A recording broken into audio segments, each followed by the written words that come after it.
If you're listening to this, I need you to understand something from the very beginning. This is not just a story about addiction. This is a story about how a mother's worst nightmare came true right in front of her eyes, and she didn't see it coming. This is a story about what happens when the child you loved with your whole heart decides to destroy everything, including you. Hit the like button and subscribe to the channel because I have more stories like this, and you need to hear them. I request you to please subscribe to the channel and also comment where are you listening this from. This helps us build a strong community of listeners. My name is Keisha Williams, and this is the story of how I nearly lost my daughter to addiction and violence, and how a mother's love became the only thing standing between my family and death. My name is Keisha Williams. I'm 54 years old, and I'm speaking to you from my home in Atlanta, Georgia. I am a nurse. I have worked in hospitals for 32 years. I have seen death. I have seen suffering. I have seen families torn apart by addiction and violence. But nothing, absolutely nothing, prepared me for what would happen to my own family. I'm telling you my story today because I need other mothers to hear it. I need you to understand that addiction is not something that happens to other people's children. It's not something that only happens in poor neighborhoods or broken homes. It happens to good children. It happens to children who are loved. It happens to children whose mothers did everything right. Before I tell you what happened, I need to take you back. I need to show you the beautiful life I had built. I need to help you understand how quickly everything can fall apart. My father was a janitor. My mother was a housekeeper. We didn't have much money, but we had something much more valuable. We had each other. We had a strong family. We had church. We had love. My mother raised me to be strong. She taught me that nothing in this world was going to be given to me, that I would have to work for everything I wanted, and that the only person I could truly depend on was myself. She was a hard woman, in some ways. She believed in discipline. She believed in high expectations. But underneath all of that strictness was a love that was unshakable. I was a good student. I went to college on a scholarship. I became a nurse because I wanted to help people. I wanted to be the kind of person who could make a difference in someone's life. And for many years I was. I saved lives. I cared for people in their most vulnerable moments. I felt like I had a purpose. But I also knew very clearly that I never wanted my children to grow up the way I did. I didn't want them to struggle. I didn't want them to know what it felt like to go to bed hungry. I didn't want them to feel the weight of financial stress the way my parents did. When I met my husband, Marcus Williams, I thought I had found everything I'd been looking for. Marcus was a different kind of man than the ones I had dated before. He was successful. He was a business owner. He had a construction company. He was handsome and confident, and he made me feel like anything was possible. He made me feel like I didn't have to carry the weight of the world alone. We married when I was 28 years old. We bought a house in a nice neighborhood in Atlanta. We painted the walls with color and joy. We filled it with laughter and music. Marcus was a generous man. He believed in living well. He believed in enjoying the fruits of his labor. We worked hard to get here, he would tell me. For the first 5 years of our marriage, we were blissfully happy. Marcus's business was thriving. We had money. We had security. We had a partnership that felt solid and real. Then, in 2006, our daughter was born. Her name was Aaliyah. She was perfect. She had my eyes and Marcus's smile. She was the most beautiful thing I had ever seen. When the nurse placed her in my arms in that hospital room, I felt a love so fierce and so powerful that it actually scared me. I looked at this tiny, perfect baby, and I made a silent promise to her. I will protect you. I will love you. I will make sure you know your worth. I was 33 years old. I had my whole life figured out. I had a successful career, a loving husband, a beautiful home, and now I had a daughter. I thought I had everything. I had no idea that in less than 2 decades, everything I had built would come crashing down. The first 18 years of Aaliyah's life were, by almost any measure, wonderful. We gave her everything. Not in a spoiled way. Marcus and I were careful not to create a sense of entitlement. But we made sure she never wanted for anything. We provided her with a safe home. We took family vacations. We attended every school play, every soccer game, every recital. We were present. We were involved. Marcus was a devoted father. He was the kind of man who would come home from work and the first thing he would do is ask Aaliyah about her day. He would sit and listen to her talk about her friends and her teachers and the drama of middle school. He was a bridge between her and me. I could be strict and demanding, and Marcus would balance that with a gentleness that made Aaliyah feel safe. She was a good student. She was kind to other children. She was thoughtful and sensitive and creative. Other parents told us how much they loved having Aaliyah in their homes. "You've raised a good child," they would say. And I believed it. I believed that we had done everything right. Aaliyah grew into a beautiful teenager. She was intelligent and poised and confident. She had dreams of going to a good college, maybe Spelman or Howard. She talked about becoming a doctor or a lawyer. Marcus and I supported every dream she had. In 2021, at the age of 15, Aaliyah started high school. It was a good school in a good neighborhood. Academically, it was rigorous. The other students were from upper-middle-class backgrounds, many of them the children of doctors and lawyers and business owners. It was the beginning of the end. I first noticed the shift when Aaliyah was 16. It was small things at first. She stopped talking to us about her day. She spent more time in her room. She started wearing different clothes, more baggy, more covering up the beautiful body she had developed. She started talking back when we corrected her, which was unlike her. "She's a teenager," Marcus would say. "This is normal." He was right, probably. Every teenager goes through a phase of pulling away from their parents. It's a natural part of development, but something inside me, that mother's instinct that I had honed over 16 years, was whispering that this was different. This was not normal teenage rebellion. I tried to ask her about it. "Aaliyah, baby, is everything okay?" "I'm fine, Mom, because I'm your mother and I know you."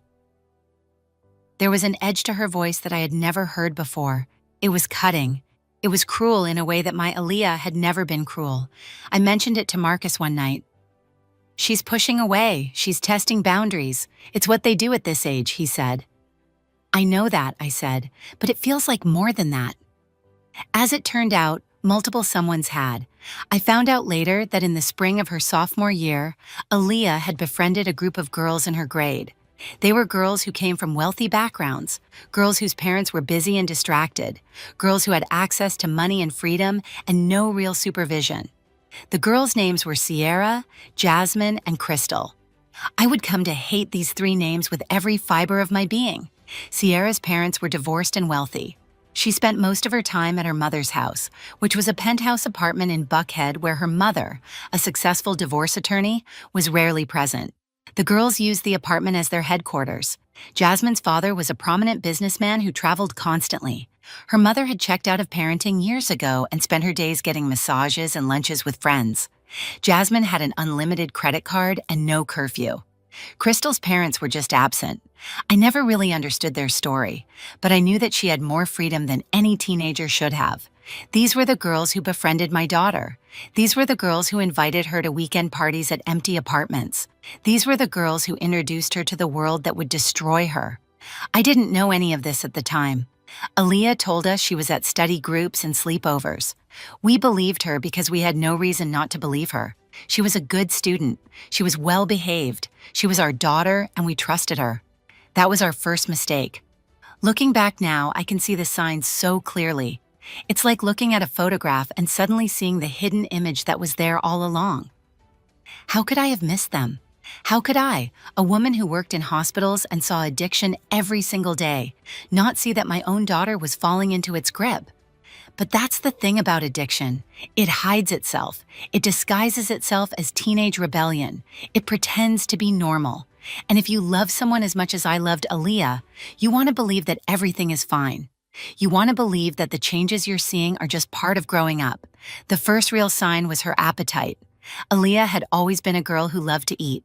She loved my cooking. She would come home from school and head straight to the kitchen looking for snacks.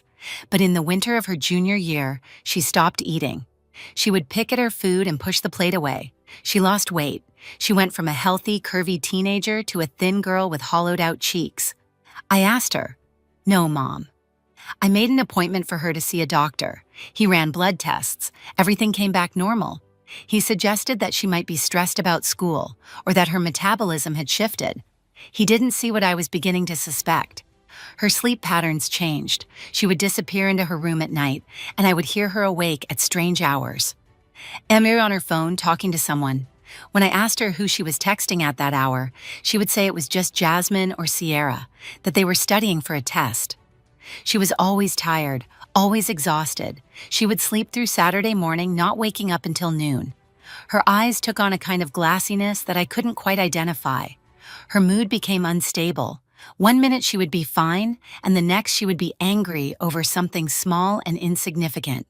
She would snap at me, she would be rude to her father, and then, just as quickly, she would seem remorseful and apologetic. "I'm sorry, Mom. I don't know why I said that." But there was something performative about the apology, something that didn't quite reach her eyes. I watched my daughter transform, and I told myself I was overreacting. I told myself that this was just teenage hormones. I told myself that every mother probably felt this way when their child was going through adolescence. I was wrong. In March of her junior year, I came home early from work. I had a migraine. I had taken some medicine, and I was told I could leave early. I came home hoping to lie down in a quiet house for a few hours. Instead, I found my daughter in the kitchen with someone I didn't recognize. He was a man, well, not quite a man. He was probably 19 or 20 years old, with the kind of face that suggested a hard life. He had tattoos on his arms and hands. His clothes were expensive, but worn in the way that only comes from living hard. When he saw me, he immediately moved away from Aaliyah. "Oh, hey," Aaliyah said, her voice carefully casual. "This is Darius." "Hello," I said, my mother's instinct already raising red flags. "He was just leaving," Aaliyah said quickly. "Yeah, I was just stopping by to drop something off for Jasmine. She's gonna pick it up later," the boy said. He had the kind of smile that didn't reach his eyes. It was a smile that had been practiced in mirrors. I looked at my daughter. She was wearing different clothes than she had been wearing at school that morning. Her hair was different. She was wearing makeup that I had never seen her wear before, and she was looking at this boy in a way that made my stomach turn. I asked. "Through Jasmine," Aaliyah said. "Right," I said. "He left." Aaliyah was silent and tense the whole time. "I told you." "Aaliyah, I am being honest. He's Jasmine's friend. He was in the neighborhood and he stopped by to say hi." I wanted to believe her. A part of me wanted to believe her so badly that I chose to. But that night, I lay in bed next to Marcus and I told him that I was worried. He asked, "About Aaliyah?" "I don't know, she's changed so much, and today I came home and she had a boy here. A boy I've never seen before." Marcus was quiet for a long time. "She's 17, he said finally. "Of course she's going to have boyfriends, that's part of growing up. Privacy is one thing." "I know, but I don't think we should panic. Let's just keep an eye on things." I tried to take his advice. I tried to tell myself that I was overreacting, but that night I couldn't sleep. I lay awake thinking about the boy's face, about the way he had looked at my daughter, about the clothes she had been wearing. I knew something was wrong. I just didn't know how wrong. It was 6 weeks later when everything came to a head. I had gone into her room to put clean clothes away, and I found something hidden under her mattress. It was a small bag of white powder. I didn't want to believe what I was seeing. I held the bag in my hand and I prayed that there was some innocent explanation. Maybe it was baking powder. Maybe it was some kind of supplement. Maybe there was a reason that my daughter would have a bag of white powder hidden under her mattress. But I knew there wasn't. I sat on her bed and I cried. I cried because I was angry and scared and devastated. I cried because I had failed her. I cried because my baby, my beautiful, intelligent, beloved baby, was using drugs. I put the bag back where I found it, and I waited for her to come home from school. When she walked through the door, I confronted her immediately. "Aaliyah, come here." She knew immediately that something was wrong. She could see it in my face. She asked, already getting defensive. "I was putting clothes away in your room, and I found something under your mattress." Her face went pale. For a moment, she looked like she might deny it. But then she saw the look on my face and she knew that there was no point. "It's not what you think," she said quietly. "It's just recreational. Everyone uses it." I felt like I had been hit. I sat down on the couch and I couldn't speak for several moments. I finally said, "Aaliyah, do you have any idea what you're saying to me?" "I'm not overreacting. Do you know what I see every day at the hospital?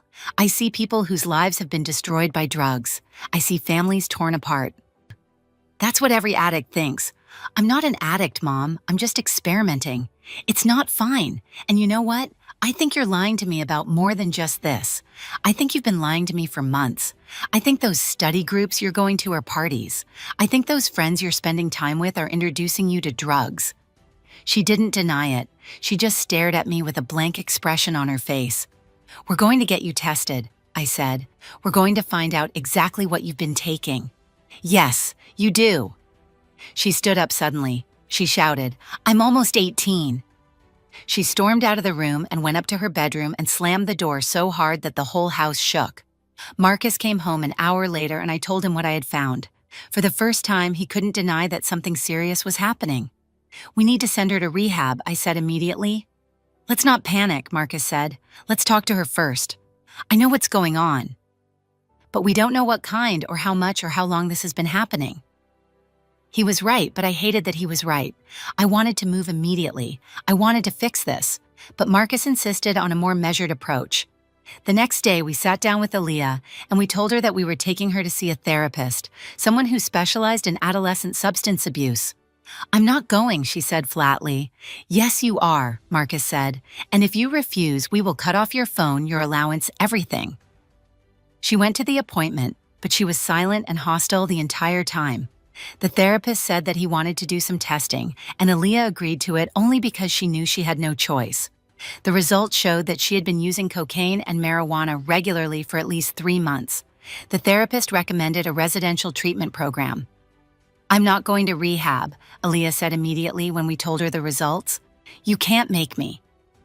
"You're 17, I said. She didn't answer, but we both knew. She would go to one of her friends. She would go to that boy. She would go deeper into the life that was destroying her. Marcus and I fought about what to do. I wanted to be strict. I wanted to force her into treatment. But Marcus believed that if we pushed too hard, we would lose her completely. "We have to meet her somewhere in the middle," he said. So we compromised. We told her that she could refuse the residential program, but she had to continue with the therapist. She had to submit to random drug tests, and she had to cut contact with Sierra, Jasmine, and Crystal. "I can't do that," she said. "Then you don't have a choice about the residential program," I said. In the end, she agreed to the terms. She promised to cut contact with the girls. She promised to be honest with us. She promised to get clean. I believed her because I wanted to believe her. I believed her because she was my daughter, and I loved her, and I wanted so desperately for this to be fixable. I was naive. 3 weeks after Aaliyah agreed to our terms, she came to me and told me she wanted us to meet someone important to her. "His name is Darius," she said, "and I really care about him." I felt my stomach drop. I asked, "Yes, we've been seeing each other for a while now, and I think it's serious." I immediately told Marcus. His reaction was the same as mine, concern and dread. Marcus asked when we discussed it. "I don't know." And yet our daughter is serious about him. I called Aaliyah and told her I wanted to know more about Darius before he came to meet us. I asked. "He's self-employed," she said vaguely. "He does different things." Every answer she gave me made me more nervous. On a Saturday afternoon, Darius came to our house. Marcus had specifically taken the day off work so that he would be there. We sat in the living room, Aaliyah, Darius, Marcus, and me, and I studied this boy carefully. He was tall and well-dressed, but there was something about him that screamed danger. His eyes were too calculating. His smile was too practiced. He kept his hand on Aaliyah's leg the entire time he was there, a possessive gesture that made my blood boil. "Yes, sir, I have a lot of respect for Aaliyah." "She is," Marcus agreed, "and she's still in high school." "I know," I asked directly. "I'm in business," he said smoothly. "Real estate investment," I repeated. "That's interesting." "I work for myself." "I'm actually not a college guy," Darius said. "I learned business the street way." I could see Marcus's jaw clench. "Well," Marcus said carefully, "I appreciate your honesty, but I want to be clear about something. Aaliyah is 17 years old. She's going to college. She's going to have a career." "In this house, she doesn't," I said coldly. "She's a child, and she's making poor decisions." "Mrs. Williams, I understand that you're concerned, but I care about Aaliyah." "You're not going to hurt her because you're not going to be around her," Marcus said. The visit ended badly. Darius left with a cold smile. Aaliyah went to her room and slammed the door, and Marcus and I sat in the living room feeling like we had just lost a battle in a war we didn't know how to fight. Despite what we had told her, Aaliyah continued to see Darius. I found out weeks later when I followed her after school. I felt terrible doing it. I hated myself for not trusting my daughter enough to take her at her word, but something inside me knew that she was lying and I needed to know what she was doing. I followed her to a motel. I sat in the parking lot for 2 hours and I watched my daughter go into a room with a boy who was obviously bad news. And I sat there and I cried. When she came out, I confronted her. "I saw where you were," I said, my voice shaking with rage and hurt. "You followed me? Your privacy is forfeit when you're lying to my face. Don't you talk to me like that. You don't deserve anything from me. You've been spying on me. I don't trust you because you've given me no reason to trust you. You said you were done with your friends. You said you were going to stay away from bad influences. Because you wouldn't understand. Love, Aaliyah, that boy is a drug dealer. Do you understand that? He's not a drug dealer. He's the same person who was here months ago when you had cocaine hidden under your mattress. There is no connection." I wanted to shake her. I wanted to make her understand the danger she was in, but I could see that it was useless. She had chosen her reality, and no amount of evidence would change her mind. That night, Marcus and I sat on the back patio and talked about what to do. "We might need to consider the possibility that she's going to make her own choices and we can't stop her," Marcus said quietly. "I can't accept that," I said. "I know, but we have to be realistic. In less than a year, she'll be 18. We can throw her out. And then what? She goes to live with Darius. She gets in deeper." He was right. I knew he was right, but it broke my heart. We decided to try a different approach. We decided to be supportive instead of punitive. We told Aaliyah that we wanted to meet Darius again. We wanted to get to know him better. Maybe, we thought, if we built a relationship with him, we could influence him. Maybe he cared about Aaliyah enough to pull away from whatever life he was living. We were so naive. In September of Aaliyah's senior year, Marcus suffered a massive stroke. He was at work in a meeting with his crew when it happened. One moment he was talking about a job, and the next moment he collapsed. He fell to the ground and was unresponsive. His crew called 911. He was in the ICU for 3 days. When he finally woke up, we learned the extent of the damage. The stroke had damaged the right side of his brain.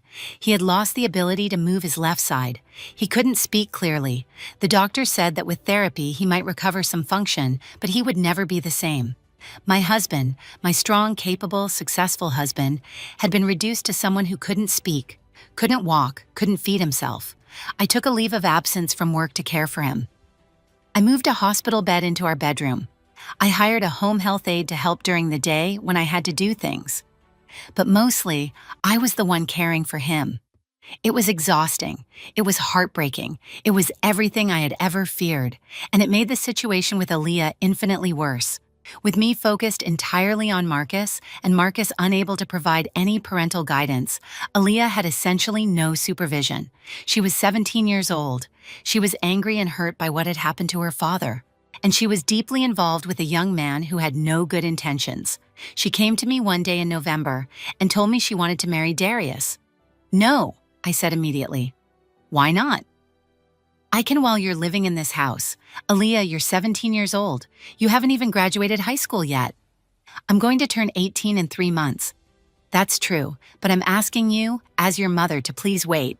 Wait until you've graduated. Wait until you've been to college. I'm grown up." "No, you don't. You think you do, but you don't. And the person you want, he's not good for you. Because I'm not blind."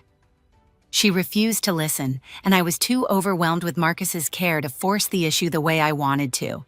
The months went by. Aaliyah graduated from high school in the spring. It was a bittersweet day. I was proud of her academically. She graduated with honors despite everything that was happening. But I was heartbroken because I knew that she wasn't going to go to college. I knew that she was going to throw away her future. 2 weeks after graduation, she told us that she was going to marry Darius. "I've made my decision," she said. Marcus tried to protest. He was out of the ICU by this point, but his speech was still slurred and difficult to understand. He looked at me with desperation in his eyes, but there was nothing he could do. "If you do this," I told Aaliyah, "I need to know that you understand what you're walking into. I will be safe. Does he or does he love what he thinks you represent, your innocence?" But even as she said it, I could see the doubt in her eyes. I could see that some part of her knew the truth. but she had gone too far to turn back. They were married at City Hall in May. We didn't attend. I couldn't bring myself to go. And then they moved into an apartment that Darius found for them, and Aaliyah was no longer my daughter. She was someone else's wife now. She was someone else's problem. At least that's what I tried to tell myself. Aaliyah called me 3 weeks into her marriage and asked if she could come home. I asked, "Nothing's wrong, I just miss you and Dad." I was relieved. I had been worried that I would never see her again. I had been terrified that she had disappeared completely into this new life with Darius. When she arrived, I immediately noticed that she looked worse than she had in months. She was thin again. Her eyes had that glassy quality that I remembered from before, and there was a bruise on her arm that she was trying to hide. I asked, "Nothing. That's not a bump." She didn't answer. She just looked away. We had dinner as a family. Marcus tried his best to participate, but his speech was still difficult, and Aaliyah seemed uncomfortable being around him. She kept checking her phone. After only an hour, she said she had to leave. I said, "Darius is waiting for me." As I watched her drive away, I felt a deep sense of dread settle in my chest. I knew what was happening. I had seen it many times before in my work as a nurse. She was with someone who was using her. Someone who was using her body, using her money, though I didn't know how much money she even had, using her love. She was living with an addict, and she was probably an addict herself by now. About 2 weeks after that first visit, Aaliyah came back to the house. She came with Darius this time. They stayed for dinner, and I watched them carefully. I watched how Darius treated Aaliyah. I watched how he spoke to her. I watched the dynamic between them. At one point, Darius asked Aaliyah for money. "I need some cash," he said casually. "I don't have any," Aaliyah said. "Then go get some." "I can't ask my mom for money." "Then figure it out." I could see Aaliyah tense up. I could see the conflict on her face. "I'll talk to my dad," she finally said. She came to me and asked to borrow $5,000. She didn't give me a reason, she just asked. "I can't give you money without knowing what it's for," I said. "It's for Darius." "Aaliyah, no." But her protest was weak. I could see that she didn't believe it anymore. "I can't help you," I said. She left angry, and for the next month, she didn't come home. I knew I had to do something. I couldn't just sit by and watch my daughter spiral into destruction. But I also knew that if I tried to force her to leave Darius, she would only pull further away. So I made a decision that I'm still conflicted about. I decided to place cameras and microphones in the house, not in Aaliyah's bedroom or the bathrooms. I wasn't going to violate her privacy that way. But I placed them in the living room and the kitchen. I needed to know what was happening. I needed to have evidence if I was going to help her. I had a friend whose son worked in security systems, and I had him help me install them. I told him that I was concerned about break-ins. He didn't question it. For 2 weeks, I monitored the cameras obsessively. I would come home from work and immediately check the footage. Most of it was mundane. Aaliyah and Darius sitting on the couch, not talking. Aaliyah cooking. Darius on his phone. The kinds of things that couples do every day. But then, on a Thursday night in August, I saw something that made my blood run cold. Darius and Aaliyah were in the kitchen. They were fighting about money. "I don't have any left," Aaliyah was saying. "We spent it all. We have no savings." "That's because you've been wasting it," Darius said coldly. "I haven't been wasting anything.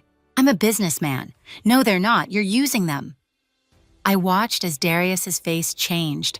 I watched as he moved toward Aaliyah, and then I watched as he punched her in the stomach. She fell to the ground, crying, holding her stomach. And he stood over her, breathing heavily. "Don't ever talk to me like that again," he said. She nodded, tears streaming down her face. Then he helped her up. He held her. He apologized. "I'm sorry, baby. You know I didn't mean it. I'm just stressed about money. I love you." And Aaliyah, broken and hurt, nodded and accepted his apology. I sat in my living room watching the footage on my computer screen, and I made a decision. I was going to do whatever I had to do to save my daughter's life. I didn't sleep that night. I sat at my computer and I listened to all the audio I had recorded. And over the next few days, I heard things that confirmed my worst fears. Aaliyah and Darius were completely broke. They had run through all of their money on drugs and living expenses. Darius was becoming increasingly desperate. He was talking about doing a big job to get money. He was talking about making one last score that would set them up. And then, one night in mid-August, I heard the conversation that changed everything. Darius and Aaliyah were in the kitchen and they were high. I could hear it in their voices. That particular slur, that particular lack of coherence that comes from drug use. "We need money," Darius said. "We're going to lose this apartment." "I know," Aaliyah said. "What about your parents? They have money." "I can't ask them for money." "You don't have to ask them," Darius said slowly, and I could hear the calculation in his voice. "What if something happened to them?" I felt my entire body go cold. Aaliyah asked, "Your dad is already partially paralyzed. He's weak. He can't defend himself. And your mom, she's old, she's tired, she works hard." "I'm saying that if something happened to your parents, you would inherit their house, their money, everything." There was a long silence. "I can't do that," Aaliyah said finally. "Those are my parents." "You don't have to do anything. I can do it. I can make it look like an accident or something. We just have to be careful." And then, and this is the part that broke me, Aaliyah didn't say no again. She didn't end the conversation. She asked a question. She asked, "Soon," Darius said. "Next week, when you go visit your mom, you distract her. You keep her in the living room. I'll go to your dad's room and, well, I'll make it quick. And then we'll call 911. You'll be hysterical. Your mom will be devastated. The police will investigate, but there will be nothing to find. An old woman, a paralyzed man, it'll look like a natural death. And then we're rich." I turned off the audio. I couldn't listen anymore. I was shaking so hard that I could barely move. My daughter and her husband had just planned to murder me and my husband. I didn't go to the police immediately. I know that sounds insane, but I didn't. Because if I went to the police with audio recordings that I had made secretly, without a warrant, without legal authority, they might not be admissible in court. And if the recording wasn't admissible, then Darius would walk free, and he would come after us anyway. I needed to catch them in the act. I called a detective I knew from the hospital, Detective James Morrison. I told him I needed to speak to him about something serious, and I did it in person, away from the precinct. I played him the recording. I watched his face as he listened to my daughter and her husband plan to murder me. "This is serious," he said when the recording ended. "I need to be honest with you. This audio might not be admissible because you recorded it without a warrant, but it gives us probable cause. We can get a warrant." I asked. "A few days." Detective Morrison was quiet for a moment. "Okay," he said finally. "Here's what we're going to do. We're going to set a trap." Over the next 3 days, Detective Morrison and I worked out a plan. I would tell Aaliyah that I wanted her to come visit on a specific Saturday morning. I would tell her that her father was having a difficult day and that I could use her help. I would keep her in the living room or in the kitchen, away from the master bedroom where Marcus was sleeping. Darius would think that I would be alone with Marcus in the bedroom, vulnerable and easy to kill. But we would be ready. Detective Morrison and 2 other officers would hide in the master bedroom. They would hide behind curtains, in the closet, anywhere they could conceal themselves. And when Darius entered the room with a weapon, they would move in and make the arrest. I asked. "Then we'll be armed too," the detective said.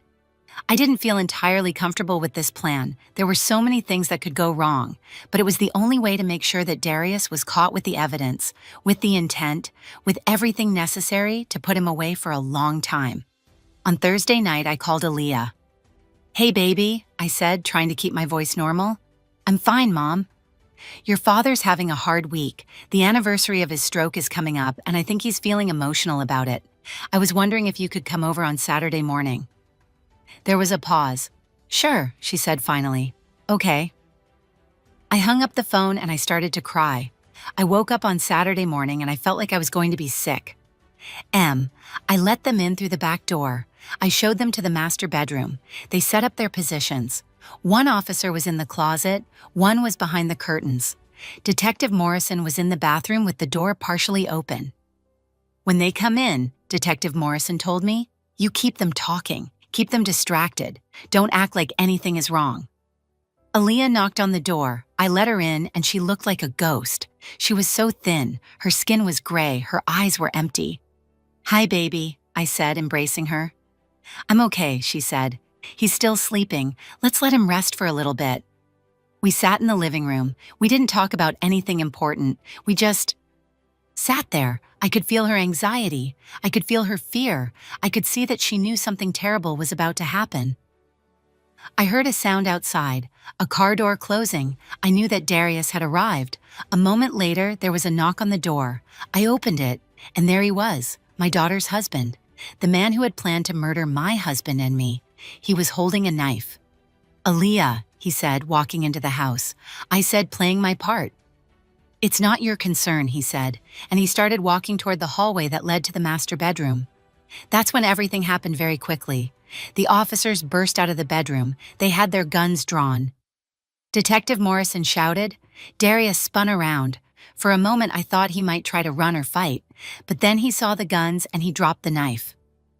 One of the officers shouted. Darius got on the ground. The officers cuffed him. They read him his rights, and then they took him out to a police car that was waiting outside. Aaliyah was screaming. She was screaming and crying, and I was trying to hold her, but she was pulling away from me. She was screaming. "What did you do? He's not a bad person." "He was going to kill us," I said, my voice hard. "No, he wasn't. He was just talking." "He had a knife, Aaliyah." She started crying and I held her, and I felt nothing but sadness for the daughter I had lost. Detective Morrison approached me carefully. "We're taking him in," he said. "We have the recording as evidence. We have him with the weapon." I asked. "That's more complicated," he said quietly. "She was part of the plan. She invited you to stay home. She was complicit. But she's also a victim of his influence, of the drugs, of the situation she's in." I looked at my daughter, who was sobbing on my couch, and I knew that I couldn't press charges against her. She was already in prison. She was imprisoned by her addiction, by her choices, by the man she had married. Darius was charged with attempted murder, assault with a deadly weapon, and conspiracy. He was held without bail. The prosecution had my recording, they had the testimony of the officers, and they had the weapon. His lawyer tried to argue that the recording was inadmissible, but the detective had obtained a warrant that made it admissible. His lawyer tried to argue that Darius was just joking, just talking, that he had never actually intended to go through with it. But the fact that he showed up with a knife contradicted that argument. The trial lasted 2 weeks. I testified. The detective testified. Officers testified. The judge listened to the recording of my daughter and her husband planning to murder her parents. In the end, Darius was found guilty on all counts. He was sentenced to 25 years in prison. When they announced the sentence, I felt nothing. No relief, no sense of justice, just a hollow emptiness where my daughter used to be. Because even though Darius was going to prison, Aaliyah was still lost. After the trial, I went to visit Aaliyah. She was staying with a friend, a real friend this time, not someone from her drug-using days. The friend had convinced her to leave Darius, and she was living in a small apartment across town. When I got there, Aaliyah was sitting in the living room, staring at nothing. "Hi, Mom," she said quietly. "He's going to hate me now," she said. "What you did to him? But I called you. I called you and asked you to come home that day. I didn't know that was the day he was going to. I didn't know what he was planning." "Yes, you did," I said gently. "You two discussed it." "I know, but I didn't think he would actually do it." She started crying again. "I'm so sorry, Mom. I'm so sorry for all of this. I don't even recognize myself anymore. I don't know how I got here." I sat next to her and I held her and I cried too. "I know, baby," I said. "Aaliyah went to rehab after that. A real rehab facility, not something forced on her, but something she chose for herself. She spent 3 months in treatment, and when she came out, she was different. Not the same as before. That girl was gone forever, but someone real. Someone broken, but someone trying. She got a job at a coffee shop. She didn't go to college, at least not right away, but she started attending community college classes. She started rebuilding her life. It's been 2 years now. Aaliyah is 21 years old. She's 2 years sober. She goes to therapy twice a week. She's working on repairing her relationship with her father and with me. It's not the same as it was before. That innocence is gone. But we're building something new, something more honest. I have learned so many things from this experience, things that have changed how I see the world, how I see my role as a mother, how I see addiction and violence. I've learned that addiction is not a moral failing. It's a disease. It's something that can take hold of a person and not let go. And it can happen to anyone, to rich kids from good neighborhoods, to children whose parents did everything right. I've learned that there are people in this world who will exploit addiction, who will use it to control and manipulate. People like Darius, who took my daughter's vulnerability and her desperation and used it for his own purposes. I've learned that as a parent, I have to pay attention. I have to notice when something changes. I have to ask questions. I have to trust my instincts, even when I want to believe that everything is fine. I've learned that teenage years are the most critical. This is when friendships matter the most. This is when a single bad influence can derail an entire life. This is when parents need to be most vigilant, most present, most involved. I've learned that I can't save my children from every danger. I can't protect them from every mistake, but I can be there when they fall. I can love them even when they hurt me. I can fight for them even when they don't want me to fight. If you're listening to this story and you're a parent, I want you to know something. Your teenagers are vulnerable. They are still developing. They are looking for belonging and identity and purpose. And there are people out there who will exploit that. Watch your children. Know their friends. Ask them questions. Pay attention to behavioral changes. Notice if they're losing weight or if their sleep patterns change or if they're acting withdrawn or angry or different. And if you see signs of drug use, don't look away. Don't convince yourself that it's just a phase. Get your child help. Be willing to have hard conversations. Be willing to set firm boundaries, but also be willing to love them through it. Be willing to forgive them. Be willing to believe that they can recover, because they can. Even when it seems like they're lost forever, they can come back. My name is Keisha Williams. I'm a nurse. I'm a mother. I'm a woman who nearly lost everything to addiction and violence. But I fought for my family, and I would fight again. Subscribe to this channel for more stories. Comment below and tell me where you're listening from. Tell me if you have a story about addiction, about family, about how you survived something terrible, because these stories matter. They deserve to be heard. This is Keisha Williams, telling you the truth about what addiction can do to a family, and how love, real, fierce, protective love, is sometimes the only thing that can save us. Thank you for listening. Take care of your children, stay vigilant, and never ever stop fighting for the people you love.